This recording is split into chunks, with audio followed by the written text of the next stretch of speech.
right, so here's what we got this morning. I want to actually give y'all a little bit of information on some pretty cool stuff that you might not know about if you're not in the collision world. So this was a tow in. This is Monday. This was towed in on Sunday. Airbags are deployed. The tow truck drivers, this is what they do to your stuff. Look at that. They just throw your bumpers in your car, all over your leather. It's pinched in your leather. It's all over your side stuff. We did not do this. This is how it come in from the rollback. It's chunked in over there, hitting the seat, which makes an indentation in the seat after a while. They throw the pine straw, the plastic. They throw everything in there. They don't care about your car. Now, if this was a car getting repaired, then you still have to deal with all that junk being thrown in there, and possibly now little tiny imperfections in the leather, which the insurance company is not going to pay for, because they're going to say that they didn't do it, tower didn't do it. But this one's clearly a total. This one was hit really hard. Smacked hard on the driver's side. You can see all the coolant leaking out of it. I mean, this thing is demolished. It's bent all the way down into here. All of this your lower radiator support is bent all up. Your subframe, it actually looks like it might have sheared that bolt off. This is some heavy structural damage from the frame. But this is extremely hard hit. The hood, I ain't even gonna try to open it on camera. Y'all can see how bad it is, okay? So the whole front end is swayed over that way. Let's see here. This frame rail should be approximately, right here-ish. So if you pull that tape measure, it's probably 8 inches to a foot over. I mean, it's absolutely ridiculous. So anybody who knows bodywork knows that the end of a frame rail or crash bar normally falls about your headlight right here. So I mean, it's crazy how hard of a hit this thing took. So I mean, this piece right here is over here at a 90. This is supposed to be right here on that. So that's supposed to be swung all the way around. I mean, this thing is demolished. But here's what I'm going to educate y'all on this one. This shouldn't be too long of a video. We're going to walk you through the live steps of how myself as a shop owner, a lot of people don't want to go over this because I don't know why. People are funny about what money they make. I'm going to show you what money I make on this one and never touch this car. We're going to go over how we build the insurance company for this thing sitting in my either parking lot, sitting inside of my gate, or the big payday, which is dry storage, or where it's killing a bay or taking up a bay, meaning it's costing you money. Now, the cool thing is today's Monday right before Christmas. Christmas is Friday, I believe. Christmas Eve is Thursday. I could be wrong on that, but I know we're working until Wednesday, and then we're not working Thursday or Friday. So maybe Christmas is Saturday. Either way, it doesn't matter. The whole point is we're going to be off from the 23rd to the 3rd, closed off. So if I play my cards right, as a business owner and as the tricks I've learned, my customer should be in a rental. If they had full coverage and everything, they should be in a rental. Their car is not getting fixed no matter what. It's not happening. It's demolished. That thing's a total. It's going to total easy. So I'm going to go over every step of how I bill for everything and how I get paid, doing nothing but sitting right there, and let's see how much money I can make. Now, this one's going to be pretty good, I hope, because I'm going to be closed the 23rd to the 3rd. So I'm going to accumulate storage, hopefully, on this car all the way till the 3rd, unless the auction house that's totaling it, which would either be Copart or IAA, if they get here by Wednesday to pick this thing up, which means today's Monday, means the adjuster has to come out, write it, submit it, total it, submit it to IAA. So if they wrote it today and submitted it to IAA day, which is rare, normally they'll call me today to schedule for the next day, then they can submit it to the auction house, and once it's submitted to the auction house, then they'll call me, and normally they'll schedule it for a day out. So I don't think they're going to get it before Wednesday, but we'll see. I just don't think they're going to make it. Maybe they will. Who knows? But if you call me on Monday, the insurance company called me his money, schedules to look at it on Tuesday, or this afternoon they write it. They submit it on, let's say, Tuesday. Auction calls me on Tuesday afternoon or Wednesday, schedules for the next day or so. We're already into Thursday. Hopefully, unless they're really fast on this one because of the holidays. But we're going to see if we can make some pretty good money for the race car, because any money I make on this, being my employees aren't touching it, this is all money that goes into my car. So I'm about to show y'all a real life situation with how I make my side hustle, or I make extra money for the race car, and I don't turn a wrench, and I don't do anything except for possibly pull it into a bay and hook a scanner to it. And I'm gonna itemize everything, show you the bill, show you the invoice, and then I'm even gonna show you the check once I get the check, because I know people are gonna be on here saying that it ain't happening or that they don't pay for all this stuff, all this crazy stuff. And I'm not the best at this, but I'm gonna show you how I do it, and I'm gonna show you what I make, because that's what this channel's all about. Would you like the last 4 or the last 6? You can give me the last 6. Okay. So the last 6 of the bed is 211012. Okay. Yeah. And then what was do you have the name of the owner? That last name. Okay. And then, yes, that's correct. So today is the 3rd. So let's see here. Yeah, okay. So do you want the total on the bill, or do you want it broke down? I would appreciate if I can break it down. Okay, yep. So you have a gate fee of $80. You have a gate fee $80. Yep, pre-scan fee of $125. Pre-scan $125. Okay. Yep. Storage is $45 a day, and it started on December the 19th. That's a total of 16 days. Okay. And then I do charge a COVID precaution disinfected vehicle of $25. We do spray everything down before we get inside of it. So that should bring your grand total to $950. Okay, are there any taxes applied to the charges? No, it's just going to be $950 even. Okay, please note the driver will need a receipt that includes a breakdown of charges when they pick the vehicle up. Who should we make the check payable to? You can make the check to CRC Auto Body and Paint. CRC Auto, that's the AND symbol or AND? The AND symbol. And also, what day is this going to be picked up on? Because storage needs to be paid till the pickup day. So if it's not being picked up today, then we need to add a day of storage if it's being picked up till tomorrow. Okay. We have an anticipated pickup date for today. For today? Okay. As long as it's out of here by 5 o'clock, then that's going to be the total. Okay. So what? Credit cards? Yes, we accept credit cards. Is there a tax % fee in the credit card? There is a 4% fee if a credit card is swiped, yes. 4%? Okay. Yep, 4%. Is the vehicle located at 3401-2 Enterprise Drive? Yes, ma'am. Wilmington, North Carolina 28405? Yes. Okay, and your shop opening hours is it from 8 a.m. to 5 p.m. Monday to Friday? Monday through Thursday, correct. Friday is 8 to 11. To 11 on Friday. And do you do close for lunch during these hours? Do we do what? Are you closed for lunch? No. Hours? No, I'm not one of them Southerners. I'm open all the way through lunch. Okay, and are the keys available for the vehicle? Yeah, when the driver gets here, we will give them everything. Is the vehicle towable or requires a flatbed? It is, you can tow it, so. Okay. And what are the major damages to the vehicle? Where are they located? The front end is completely demolished. Okay. Okay, earliest pickup date is today. May I have your name, please? Courtney Waller.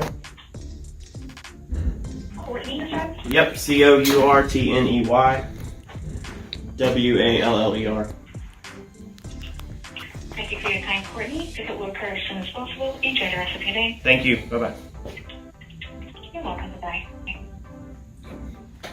All right, y'all, let's go check this out. So I'm gonna go ahead and apologize about the wind if it is windy, but you just seen the, or if, I don't know if you've seen it yet or not. If you haven't, then this Honda, okay? I'm gonna show you the call, if I haven't already showed you the call, from IAA where they totaled it. So I never heard from the insurance company on this car. We shoved it back here near all the junk pile. No insurance company ever contacted me. I never heard from my owner. I've never spoke to the owner. I don't even know who the owner is. You'll hear in the call, or you have already heard in the call, that I didn't even know the owner's name. I had to get that, didn't know how to spell it. I don't know who owns this car still. I can't tell you if it's a male or female. I don't know anything about this. And the insurance company is about to pay me almost $1,000. All this car did, sit out front, drove back here, right here, that's it. Didn't touch it, didn't repair it, didn't do nothing to it. This is how body shops make the money. $1,000. Let's go over it. Let's climb in here out of the wind. All right, so it's windy as crap outside, so I'm gonna use the car. After all, it's at my shop, right? So it's partially mine, and it's a total. Car was wrecked, as you've seen in the beginning of the video. I didn't catch the film of it getting towed in, but it did get dropped off on a Sunday when me and Randy were working. We just happened to be here working on his car, and I went over how they chunked all the bumpers in the back. I showed the airbags being deployed. I showed how everything was knocked over. I immediately wrote up a bill on it as customer unknown, because I didn't know the customer name, so I could keep up with the storage. And it worked in my favor over the holidays, that we racked up 15 days of storage, I think it was, or 16. I just said it in the call, or you're about to hear a call. And if they don't get it out here by 5 o'clock today, I'm hitting them with another day of storage. So this is free race car money. This is part of how I fund my car. This is part of how I build my car, is money like this that my employees don't touch. My employees didn't turn a wrench on this. I didn't turn a wrench on this. I didn't touch this. All I did was just drive it around back. Actually, Eddie drove it around back. But we didn't do nothing to this car. This is how body shops make their money. Body shops don't, or the smart ones, they don't make their money off repairing stuff. Good body shops make their money off of totaling cars. This is the reason why cars total so easy, man. Insurance company don't want to repair nothing, even if it's minor half of the time, or what we consider minor. They do repair stuff all the time. I have an insurance car in there right now that's getting repaired. You know, it's all a numbers game. If it tips the scale, that's all it is. They don't care about you. They don't care if you have money to get into another car. They don't care if this thing's not, you spent $10,000 on this thing and this thing's only worth $2,000 now, so they're going to pay you $2,000 and now you can't afford to get in another car. Like, they don't care. It's not their problem. But this is how the body shops make the money, sadly, is taking your car. This car needs to be totaled. I'm not taking somebody's car just to make money. You're not repairing this car safely. So this car does need to go to IAA. But then this is what happens is people like me or body shops, and I'm actually on both sides. So I'm in this amazing circle. I'll get cars in, customer cars like this that are insurance or total, and then I'll actually sometimes get them totaled, or they total in my possession like this. I'll get paid to store them, and then there's been some cars where then they go to auction and then I bid on them and buy them again and fix them, and then I sell them. So sometimes if you play your cards right, or if it's the correct instance, you can not do anything to the car and make $200 to $1,000. I've seen checks as high as $10,000 on some body shops that insurance companies have forgot about cars, and they have just sat there, and the body shop keeps their mouth shut. Insurance company 6 months, 8 months later are like, what happened to that car? It's still sent to the body shop. Body shop reeled you in, hooked you with a fishing hook, and has got you, because then you owe them, like 10 grand, 8 grand. I've seen some crazy checks, and a lot of people are going to think I'm a liar. If you're not in this business and you don't know about this stuff, there's no way you're going to believe this. I understand it. So if you comment on a video and say there's no way, then I fully get it. I'm not here to prove you wrong, or to try to go pull up posts or pictures of other checks and stuff like that. I don't have nothing to prove, but trust me, there's body shops that get really big money off of it.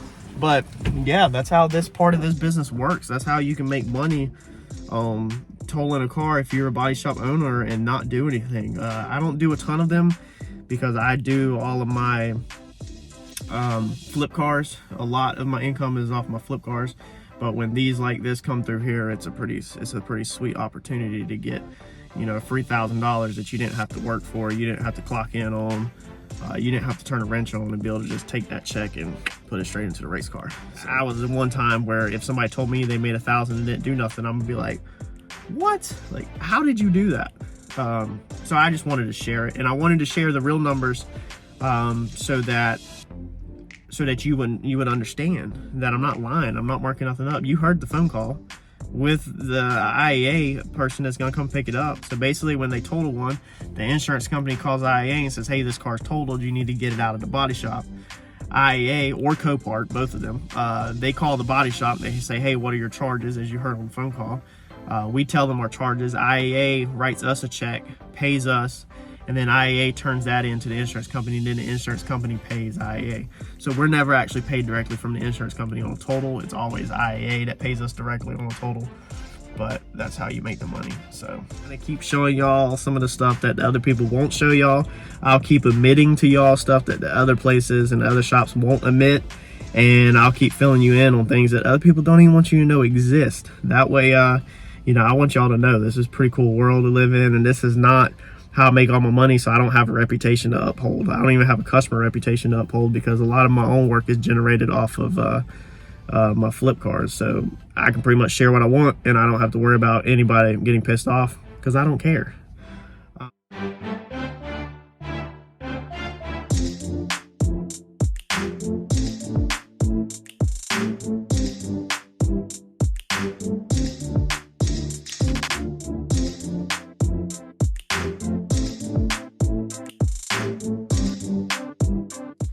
All right, so I hope y'all understand with this whole car thing. I was very leery about posting it, or not the car thing, but the money made thing. I'm only doing this to share what real body shop life is like. In no way do I want to come off cocky. I don't want to come off like I think that it's a lot of money, or that I don't think it's a lot of money, because for one person it can change your life, and for the other person they can barely pay a bill with it. You know, I mean, if you compare me to Bill Gates, let's say, I mean, whoever, like, I mean, it's different for everybody, but I'm very worried about putting it out, but I'm just trying to show y'all real stuff. But that's real life experience of body shop. That's how you can make money with a body shop and not do anything. And also, I wanted y'all to kind of know what happened when your car. But I just wanted to show y'all that, and I'm hoping that y'all don't think that, or y'all don't take that the wrong way, and instead you just take it as me sharing part of this trade and a part of this business with you for education. So I don't go over profits on flip cars. I don't ever go over what I make a year. I never will tell you what I make a month. I'll never brag about it. I'll never disclose it. But with this channel, we are going to talk money, hence the pay and paper hustle.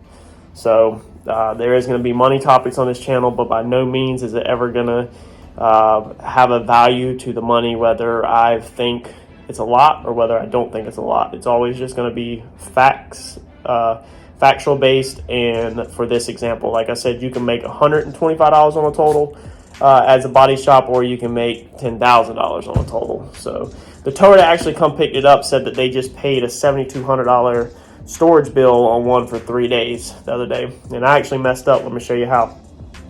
So I charge $45 a day for storage.